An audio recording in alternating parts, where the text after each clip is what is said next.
Bismillahirrahmanirrahim. Assalamu alaikum wa rahmatullahi wa barakatuhu. Welcome to Iqra Hufaz Boys College online classes phase 2 lecture number 15 mathematics for class second year unit number 4 differentiability की आज exercise 4.4 student हम शुरू करने लगे हैं जिसमें हमारा मौजू होगा खुसूसियत से डेरिवेटिव ऑफ पैरामेट्रिक इक्वेशंस। ठीक है, इसके अलावा क्वेश्चन नंबर 7 एंड ऑनवर्ड से हम second, third and fourth order derivatives को भी देखेंगे इंशाअल्लाह ताला। तो आइए क्वेश्चन नंबर 1 की तरफ चलते हैं। इससे पहले कि हम क्वेश्चन नंबर 1 की तरफ जाएं, पहले ये बात जान लें कि पैरामेट्रिक इक्वेशंस कहते किसको हैं। स्टूडेंट, आप इससे पहले इस तरह के फंक्शन से फैमिलियर हैं, y = 3x - 3, और इस लीनियर इक्वेशन का, इस इक्वेशन का अगर आपको ग्राफ बनाना हो तो आप x की वैल्यू कभी जो है 1, कभी 2, कभी कोई वैल्यू प्लेस करके, 0 प्लेस करके कुछ ना कुछ उसके अकॉर्डिंग y की क्या वैल्यू है वो निकालते थे। ये ऑर्डर्ड पेयर्स कहलाते थे। उन ऑर्डर्ड पेयर्स को ग्राफ पेपर के ऊपर प्लॉट करके आप इस लीनियर इक्वेशन की जो स्ट्रेट लाइन है उसको हासिल कर लेते थे, उसको ड्रॉ कर लेते थे। ये इक्वेशन आपके लिए फैमिलियर है।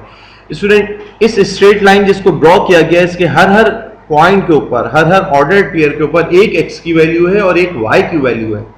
अगर उन x और y की वैल्यू को ऑब्जर्व करने के बाद हम चाहें तो इस तरह से उसको एक किसी t वेरिएबल के रिस्पेक्ट से लिख सकते हैं। लाइक यही इक्वेशन के x और y को किसी t वेरिएबल के साथ इस तरह से लिखा जा सकता है कि हर ऑर्डर्ड पेयर का x वाली वैल्यू जो है वो t+1 के बराबर और y प्लेस वाली वैल्यू 3t के बराबर। ये देखिए कि अगर इस इक्वेशन में x की वैल्यू में 1 प्लेस करता हूं तो y क्या निकलता है, 3 1 3, 3 - 3 0, y 0 निकल रहा है। x की वैल्यू अगर मैं 2 प्लेस करता हूं तो 3 2 6, 6 - 3 is 3, y 3 निकलता है। ठीक है, तो स्टूडेंट ये देखिए जरा कि अगर अब यही इक्वेशन पैरामेट्रिक फॉर्म में उसके यानी कि x और y वैल्यूज को, उसके ऑर्डर्ड पेयर में जो x और y वैल्यूज होती हैं या इसी के अंदर मौजूद जो x और y है उसको t के रिस्पेक्ट से कैसे लिख लिया गया, x = t+1, y = 3t। तो आप देख रहे हैं t की वैल्यू अगर 0 प्लेस की जाए, दोनों में t की वैल्यू अगर 0 प्लेस की जाए तो क्या हो रहा है, x 1 निकल रहा है और y क्या निकल रहा है, 0। t की वैल्यू अगर 1 प्लेस की जाए तो x क्या निकल रहा है, 2, और y क्या निकल रहा है, 3।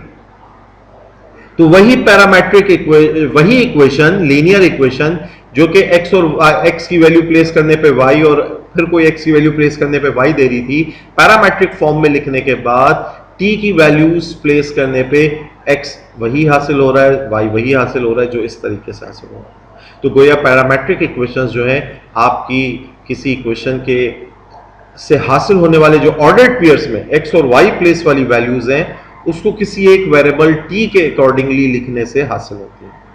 ये दो अलग अलग इक्वेशंस हैं। इसमें x डिपेंड कर रहा है t की वैल्यू पे, y डिपेंड कर रहा है t की वैल्यू के ऊपर, जबकि यहां y, यही y और x जो है आपस में एक दूसरे के ऊपर डिपेंडेंट है।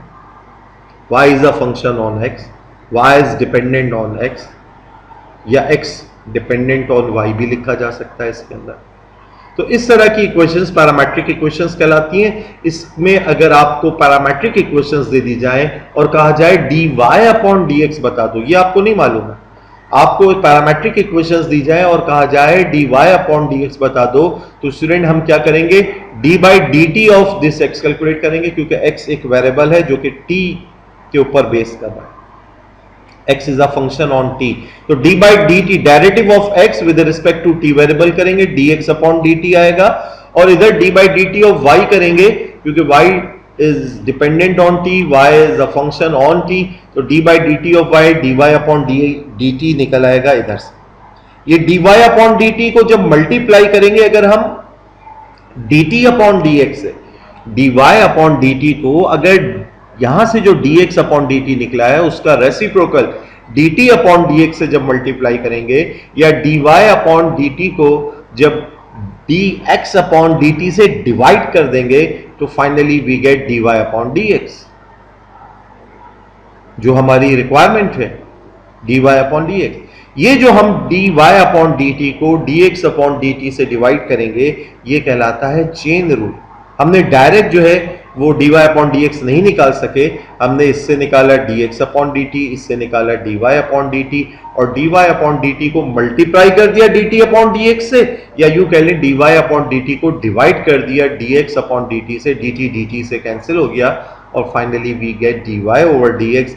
This is called as chain rule, जो कि हम एक्सरसाइज 4.3 में भी यूज कर रहे थे, लेकिन हमने उधर बॉक्स रूल के मुताबिक उसको जरा डायरेक्ट स्ट्रेटेजी इख्तियार की थी, उसको सपोजिशन के प्रोसेस से नहीं गुजारा था, बाकायदा चेन रूल नहीं यूज किया था।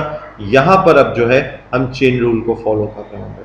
ठीक है, तो आइए एक्सरसाइज के क्वेश्चंस की तरफ बढ़ते हैं। पहला क्वेश्चन जो है आपको कह रहा है, ये पैरामेट्रिक इक्वेशंस दी हुई हैं, x is equals to 80 square, y is equals to 280। आप देख रहे हैं x और y दोनों एक t वेरिएबल के रिस्पेक्ट से दिए हुए हैं, और t इधर जो है स्टूडेंट पैरामीटर कहलाता है। Parametric equations both x and y are related with any variable t and this t variable is called as parametric equation।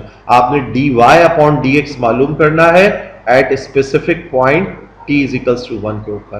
तो ये देखिए x is equals to 80 square में अगर डिफरेंशिएट इसको करें with respect to t, a coefficient है, t square पे derivative apply होगा। ये जस्ट लाइक ऐसे ही है जैसे आप d by d x of x square निकाल रहे हैं, क्योंकि t स्क्वायर वेरिएबल है और ये विद रिस्पेक्ट टू t ही निकल रहा है, तो बॉक्स रूल अप्लाई करने की जरूरत नहीं है। जस्ट टी स्क्वायर का डेरिवेटिव, स्टूडेंट आप पावर रूल जानते हैं, एन एक्स की पावर एन माइनस वन, तो क्या हुआ 2t की power t 2 minus one that is 2t, तो so finally dx upon dt बराबर है 280। और y इज इक्वल्स टू 280 का डेरिवेटिव भी विद रिस्पेक्ट टू t अगर निकाल ले, d by d t of y बराबर है 2a कोफिशिएंट, t का डेरिवेटिव क्या हो गया 1 2a। Now using chain rule dy upon dx इसके बराबर हो गया dy upon dt divided by dx upon dt, यानी 2a अपॉन 280, 2a से कैंसिल 1 ओवर 2। और हमें क्योंकि derivative dy upon dx at t is equals to 1 निकालना है, तो t की वैल्यू 1 इसमें प्लेस कर दी, at t is equals to 1, dy upon dx बराबर हो गया 1 ओवर 1 दैट इज 1। ये हमारा आंसर हो गया स्टूडेंट्स। तो नेक्स्ट क्वेश्चन की तरफ बढ़ते हैं। x is equals to cos t दिया हुआ है, y is equals to sin t at -1 upon 2 comma √3 upon 2। तो आइए स्टूडेंट इसको सॉल्व करते हैं। For value of t parameter इधर हम क्या करेंगे, sin t over cos t दोनों को अगर आप डिवाइड करें तो ये बराबर होता है टेंजेंट t के, t बराबर हो जाता है tangent inverse of y over x। Student ये हमें क्योंकि एक ऑर्डर्ड पेयर x और y की शक्ल में दिया हुआ है, ये t की वैल्यू नहीं है, तो लिहाजा अब y की जगह ये y वाली वैल्यू प्लेस की, x की जगह ये वैल्यू प्लेस की। Finally we get t is equals to tangent inverse -√3, या यूँ कह लें कि -60 डिग्री, या इसको रेडियन में लिखें तो -π/3। ये t हमारे पास आ गया। ठीक है, यहाँ पर ऑर्डर्ड पेयर x और y की वैल्यू दी हुई थी, हमने सिंपली ट्रिग्नोमेट्रिक आइडेंटिटीज को यूज करते हुए sin t over cos t बराबर होता है टेंजेंट t के, उसके अकॉर्डिंगली t को जान लिया। अब हमें क्वेश्चन को जो क्वेश्चन नंबर 1 अभी हमने सीखा उसके मुताबिक ही सॉल्व करना है कि x is equals to cos t को डिफरेंशिएट करेंगे विद रिस्पेक्ट टू t, तो d by d t of x बराबर है cos t का डेरिवेटिव क्या होगा -sin t, और इस तरीके से sin t का डेरिवेटिव क्या होगा cos t। ये देखिए -sin t और cos t आ गया। Now using chain rule dy over dx बराबर है dy over dt divided by dx over dt। ठीक है, और अगर आप इसको डिवाइड बाकायदा करें भी, डिवाइड का निशान लगा के ये लिखा जाएगा dy upon dt multiply by dt upon dx। जब यही एक्सप्रेशन मल्टीप्लाई करके लिखी जाए तो dt अपॉन dx, dt से कैंसिल होके dy अपॉन dx ही लिखा हुआ है। तो स्टूडेंट ये value cos t over -sin t that is minus क्या बन गया, cos over sin is -cot t, यहाँ पे -sin स्टूडेंट आप लोग लगा लीजिएगा, at t is equals to -π/3। अगर आप प्लेस करें तो cot ऑफ -π/3 हमारे पास कैलकुलेटर में कॉट नहीं मेंशन होता है, सो इसको लिख लिया हमने -1 over tangent minus pi over 3, that is 1 over root 3 finally we get. ठीक है, next question is x is equals to a cos square theta, y is equals to b sin square theta, और theta के बारे में कह रहे हैं not equal to π/4, इसके अलावा कोई भी वैल्यू उसकी हो सकती है। तो x is equals to d/d theta, यहाँ थीटा एक पैरामीटर की हैसियत से मौजूद है, दोनों x और y एक थीटा के साथ रिलेट किए गए हैं। x is equals to a cos square theta में इसको डिफरेंशिएट करते हैं विद रिस्पेक्ट टू थीटा, तो we get d/d theta of x, जो निकालेंगे a कोफिशिएंट है, cos square theta box rule apply होगा, बॉक्स की पावर n है, n टाइम्स बॉक्स की power n-1, 2 - 1 is 1, further d/d theta of box, तो 2a cos theta, और cos theta का derivative minus sin theta, -2a cos theta sin theta हो गया। जबकि b sin स्क्वायर थीटा का derivative student क्या हुआ, विद रिस्पेक्ट टू थीटा निकाला, तो b कोफिशिएंट है, यहाँ पे भी बॉक्स रूल अप्लाई होगा, बॉक्स की पावर n टाइम्स बॉक्स की पावर n-1, जो कि 2 - 1 1 हो गई, d/d theta of this box 2b sin theta, और साइन का डेरिवेटिव क्या होता है, cos theta. Now using chain rule dy upon dx बराबर हो गया dy over d theta divided by dx over d theta. आप जानते हैं इस तरह से भी कि d थीटा से कैंसिल होकर dy ओवर dx ही बन रहा है। खैर वैल्यूज प्लेस की, finally we get -b over a। तो आप देख रहे हैं थीटा नॉट इक्वल टू π/4 या थीटा की कोई भी वैल्यू हो, dy ओवर dx ने -b ओवर a ही रहना है। आइए नेक्स्ट क्वेश्चन की तरफ बढ़ते हैं। क्वेश्चन नंबर 4 में भी वंस अगेन x और y एक थीटा से रिलेट किए गए, और थीटा इज इक्वल्स टू π/2 के ऊपर मालूम करना है आपको, वेयर a इज कांस्टेंट। तो dy ऊपर dx निकालने के लिए हम चेन रूल अप्लाई करेंगे, x की वैल्यू से d/d थीटा या dx/d थीटा हम मालूम कर लेंगे, a कोफिशिएंट है, थीटा जस्ट लाइक x की तरह ट्रीट हो रहा है स्टूडेंट। ठीक है, तो थीटा का derivative d/d theta of theta 1 होगा, और साइन थीटा का डेरिवेटिव cos थीटा। ठीक है स्टूडेंट, इससे पहले आपके पास क्वेश्चन y होता था इधर, और इधर x के फॉर्म में फंक्शन होता था, तो आप x का डेरिवेटिव 1 लिखते थे, या आप derivative with respect to x निकाल रहे होते थे, dx अपॉन dx 1 हो जाता था। यहाँ विद रिस्पेक्ट टू थीटा निकाल रहे हैं, d theta over d theta 1 हो जाएगा, साइन थीटा cos थीटा हो गया। अब यहाँ y is equals to a into 1 minus cos theta, a coefficient है, 1 का डेरिवेटिव 0, और cos का माइनस साइन होता है, माइनस ऑलरेडी इसके साथ कोफिशिएंट में लगा हुआ है, minus into minus is plus. Chain rule के तहत divide over d theta divided by d x over d theta, a sine theta over a into 1 minus cos theta, a से cancel, आप इसको लिख सकते हो sine theta over 1 minus cos theta.